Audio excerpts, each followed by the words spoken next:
Hello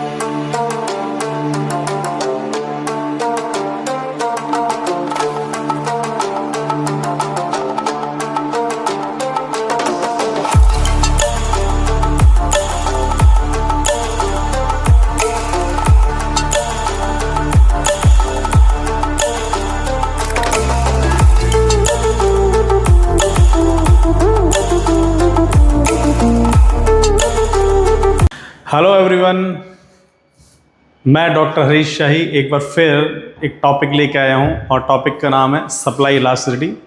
इससे पहले वाली वीडियो में हमने सप्लाई पढ़ा दिया था और उससे पहले हमने डिमांड और डिमांड इलास्टिसिटी पढ़ाई थी। तो आज हमारा टॉपिक इलास्टिसिटी ऑफ सप्लाई है। ये टॉपिक मिलता जुलता है डिमांड इलास्टिसिटी से, तो जिन लोगों ने डिमांड इलास्टिसिटी नहीं करा है वो पहले इसको कर लें ताकि आपको यहाँ पर रेलेवेंसी मिल जाएगी।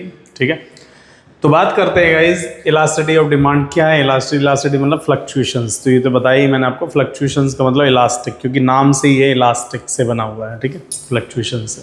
सो इलास्टिसिटी ऑफ सप्लाई का मतलब ही ये होता है कि जब परसेंटेज चेंज इन क्वांटिटी, हम देख रहे हैं कि percentage change in quantity due to percentage changes in price.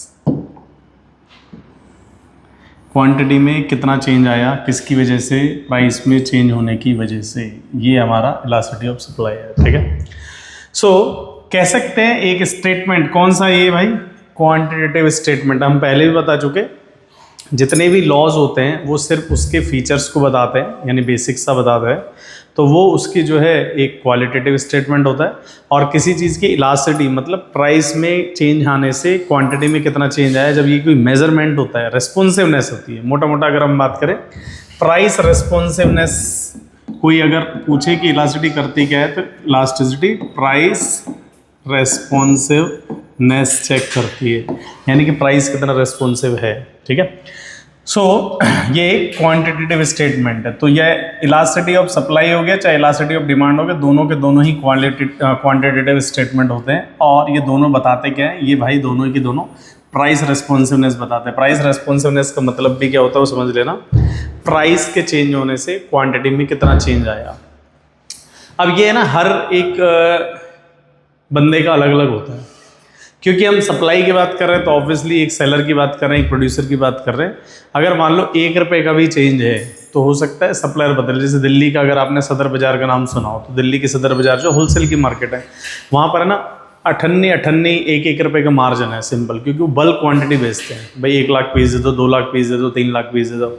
हम एक लोकल मार्केट की बात करें, क्योंकि हम लोग जैसे राजस्थान से हैं, तो हमारे यहाँ पर क्या है कि एक लोकल मार्केट है, तो वहाँ पर ये 2 3 पीस की बात करें तो वहाँ पर इतना मार्जिन नहीं।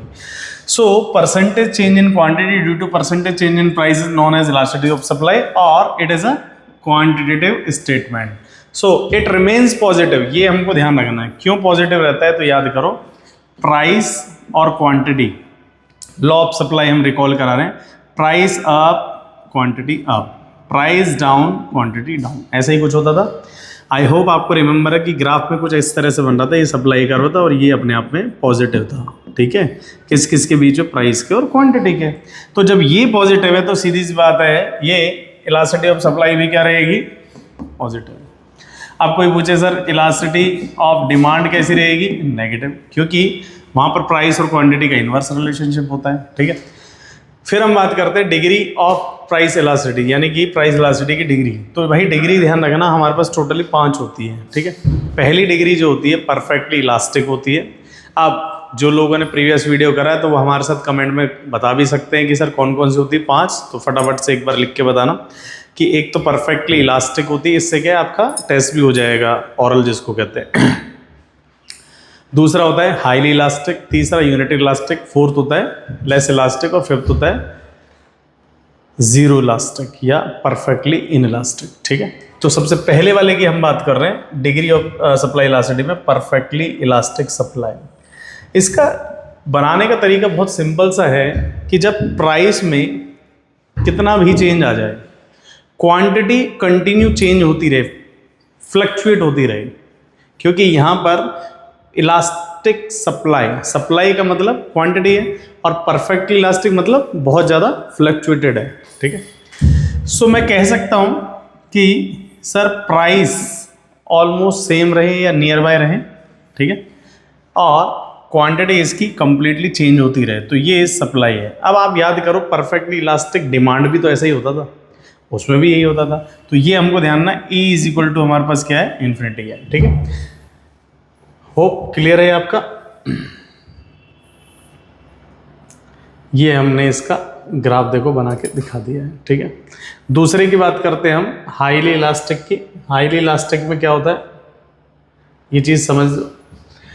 When the percentage change in quantity is higher than the percentage change in price, यानी कि ये जो क्वांटिटी का चेंजेस है 15%, ये हायर है किसकी कंपेयर में, प्राइस की कंपेयर में। When the percentage change in quantity is higher than the percentage change in price, it is known as highly elastic। तो अपन को यहाँ पर E greater than 1 लिखना है। ठीक है, यहाँ पर क्वांटिटी में चेंज ज़्यादा है तो हाईली, जब क्वांटिटी में 10% का चेंज है 10%, ये ध्यान रखना एक नंबर है, जरूरी नहीं है कि ये जब क्वांटिटी में 10% का चेंज है और प्राइस में भी 10% का चेंज है, तो मतलब जरूरी नहीं है सेम नंबर। 15 यहाँ भी 15, यहाँ 20, यहाँ भी 20, यहाँ 30, यहाँ भी 30, यहाँ 40, यहाँ भी 40, यानी कि हमेशा इक्वल चेंज आए। तो when the change in quantity is equal to change in price, so it is known as unitary elastic, यानी कि यहाँ पर अपन इसको क्या कहेंगे, यूनिटरी इलास्टिक कहेंगे। ठीक है, आई होप ये क्लियर है। फिर हम बात करते हैं लेस इलास्टिक। तो लेस इलास्टिक में क्या है कि when the percentage change in quantity is less than the percentage change in price, यानी कि अब यहाँ पर क्वांटिटी में चेंज देखो कितना है, 10% का है, प्राइस में चेंज कितना है, 20% का है। तो परसेंटेज चेंज इन क्वांटिटी यहाँ पर कम है और परसेंटेज चेंज इन प्राइस यहाँ पर ज़्यादा है। सो यहाँ पर ये E लेस देन 1 है। अभी हमें ना एक छोटी सी टेबल बता देंगे, वो आपको ना हर किसी में काम आएगी। ग्राफिंग दोनों की अलग अलग होती है, डिग्री ऑफ डिमांड इलास्टिसिटी और डिग्री ऑफ सप्लाई इलास्टिसिटी, क्योंकि इसमें पॉजिटिव सारे बनते हैं कर्व जितने भी है, और वहाँ पर सारे कर्व जो नेगेटिव बनते हैं, लेकिन इम्प्लीकेशंस हैं, जो इंटरप्रिटेशंस है वो सारी आपकी सेम बनेगी। अभी हम 2 मिनट में आपको बता भी देंगे। ठीक है, फिर आते हैं perfectly in elastic supply when the quantity remains same. अब यहाँ पर देखो क्वांटिटी में देखो कोई चेंज नहीं है, तो यही हमारा सप्लाई कर्व है।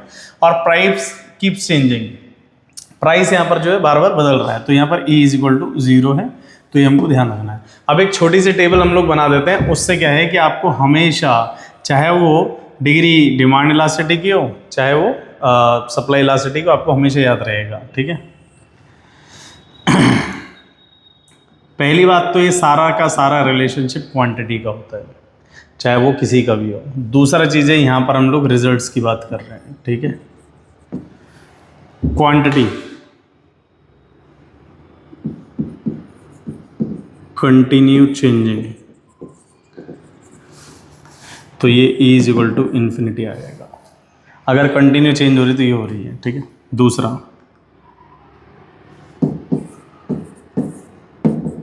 हायर देन प्राइस, अगर प्राइस से ज़्यादा है तो greater than 1, equal to price, अगर क्वांटिटी इक्वल टू प्राइस है तो E equal to 1, less than price E less than 1, no change, quantity में कोई चेंज नहीं आया तो E इक्वल टू 0। ये 5 है। अब चाहे आप यहाँ पर डिमांड इलास्टिसिटी बैठा देना और चाहे आप सप्लाई इलास्टिसिटी की डिग्री बैठा देना, दोनों सेम है। अब इनके नाम चेक कर लो भाई, परफेक्टली इलास्टिक डिमांड और supply, price remains constant and quantity continue changes, E equal to infinity, चाहे वो किसी की भी, चाहे परफेक्टली इलास्टिक डिमांड है चाहे परफेक्टली इलास्टिक सप्लाई, एक ही बात है। हाईली इलास्टिक डिमांड या supply when the percentage change in quantity is higher than the percentage change in price, it is greater than 1। ठीक है जी, तो देखो फिर यूनिटरी इलास्टिक डिमांड हो या सप्लाई हो तो वो कैसे होगा, when the percentage change in quantity is higher than the percentage change in price, it is equal to 1। फिर लेस इलास्टिक डिमांड और सप्लाई, ये इसमें आएगा when the percentage change in quantity is less than the percentage change in price, it is known as less elastic demand and supply, E less than 1। फिर zero elastic या फिर perfectly in elastic, चाहे वो demand हो चाहे supply हो। When the price keeps changes and quantity, there is no change in the quantity, quantity remains constant, it is not net E equal to 0. So I hope कि ये table आपको याद हो गई होगी और समझ भी आ गया होगा। ये एक शॉर्ट ट्रिक थी, जिनको अगर ये शॉर्ट ट्रिक लगता है कि यार ये टिपिकल हो गया, थोड़ा कॉम्प्लेक्स हो गया, तो जैसे जैसे हमने बताया हमने 2 चैप्टर को जो समराइज इजी वे में कर दिया और कोई बात नहीं है, ठीक है।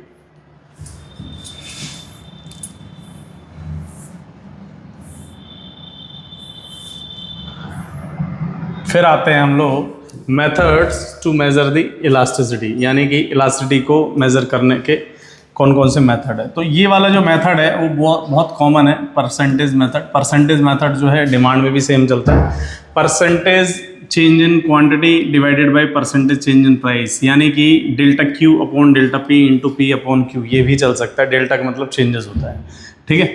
तो यहाँ से हमने जितने भी न्यूमेरिकल है, जैसे सपोज करो किसी चीज़ का प्राइस और क्वांटिटी, प्राइस पहले 100 था, क्वांटिटी 5 थी, प्राइस 200 हो गया, क्वांटिटी 8 हो गई। तो हमको पहली चीज़ तो ये देखनी है पॉजिटिव रिलेशन है। अब इसको अपन इसके अकॉर्डिंग दे तो डेल्टा क्यू कितना आया 3 का आया, डेल्टा पी कितना आया 100 का आया, इंटू पी है ना ओल्ड प्राइस, ओल्ड क्वांटिटी 5 आया, ये आया 0.6, ये हमारी इलास्टिसिटी हो गई, ठीक है। फर्स्ट मेथड से, परसेंटेज मेथड से हमारा कैलकुलेशन दिखा दिया। और कोई सी भी कैलकुलेशन आप कर सकते हो, दुनिया का कोई सा भी क्वेश्चन आप कमेंट में डाल सकते हैं, वो आपका इस मेथड से हो जाएगा। अगर नहीं भी होता तो आप हमें बताएं, आपको हम सॉल्व करके देंगे। फिर है point elastic method. Point elastic method ये थोड़ा सा अलग है, ध्यान रखना। पॉइंट इलास्टिसिटी जो है डिमांड वाले की अलग होती है और इसकी कैलकुलेशंस अलग होती है, तो इसमें आपको थोड़ा सा फोकस से देखना पड़ेगा। इसमें क्या होता है कि हम लोग lower part point of supply का डिवाइडेड बाय सप्लाई क्वांटिटी, यानी कि एक पर्टिकुलर सप्लाई कर हम लोग बताएंगे। तो सप्लाई कर बेसिकली क्या होता है, अभी हम आगे बताएंगे भी कि 3 पॉइंट पर होता है सप्लाई कर। एक तो एक्स एक्सेस के नेगेटिव पार्ट पर जाता है, एक बार ये ओरिजिन पॉइंट पर जाता है, एक बार ओरिजिन पॉइंट से पहले जाता है। ये तीनों ही सिचुएशन होती है और तीनों में हम लोग लेस देन, ग्रेटर देन और इक्वल 1 की केस लेते हैं। लेकिन आपको वहाँ पर ना ये फॉर्मूला याद करना पड़ेगा। फॉर्मूला क्या है, लोअर पॉइंट ऑफ सप्लाई कर अपॉन सप्लाई क्वांटिटी। इसके थ्रू ही हम लोग आगे सोल्व करेंगे। तो आगे चलते हैं, हम उसको समझना अच्छे से, ये बहुत इंपॉर्टेंट है, स्पेशली फाउंडेशन पॉइंट से। फाउंडेशन में ऐसे क्वेश्चंस कई बार आ चुके कि पहली सिचुएशन यही आ जाती है, when supply curve cut down the Y axis and touches the negative part of axis then the demand elasticity will be. तो आपको यहाँ पर बताना है क्या होता है, ठीक है। अब लोअर पार्ट ऑफ, पहले बात तो हम बात कर रहे हैं कि पॉइंट बी पर इलास्टिसिटी की। तो पॉइंट बी पर जो इलास्टिसिटी, अब यहाँ पर हम पॉइंट ओ रख देते हैं, ठीक है, आपको कंफ्यूजन नहीं होगी।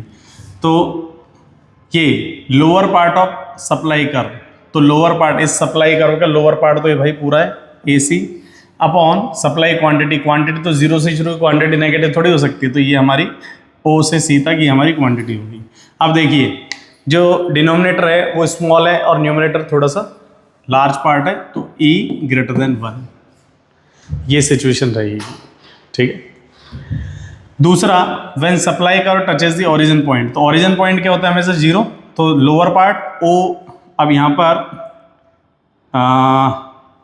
हमको ये चेंजेस करने पड़ेंगे, AC नहीं है क्योंकि A हमारे यहाँ पर गायब है, तो हम इसको OB लिख लेते हैं, ठीक है, OB अपॉन OB, क्योंकि lower part of supply curve भी यही है और सप्लाई क्वांटिटी भी हमारे पास यही है। So OB upon OB is equal to E equal to 1, ठीक है। तो यहाँ पर ये रहेगा, ये चीज़ ध्यान रखें, ये करेक्शन है यहाँ पर, ये AC अपॉन OC नहीं, क्योंकि AC हमने यहाँ पर बनाया ही नहीं। तो यहाँ पर AC अपॉन OC ये तो सही है, यहाँ पर AC अपॉन OC नहीं है, यहाँ पर OB अपॉन OB आएगा, ठीक है। ये हमारे पास करेक्शन है, मैं फिर से बता देता हूँ, क्योंकि lower part of supply curve भी यही है और सप्लाई क्वांटिटी भी है, क्योंकि इसीलिए तो ओरिजिन पॉइंट है, जब भी तो ये E इक्वल टू 1 आया, ठीक है, ये आपको ध्यान रखना। फिर आते हैं अपन थर्ड पार्ट पर। थर्ड पार्ट पर जब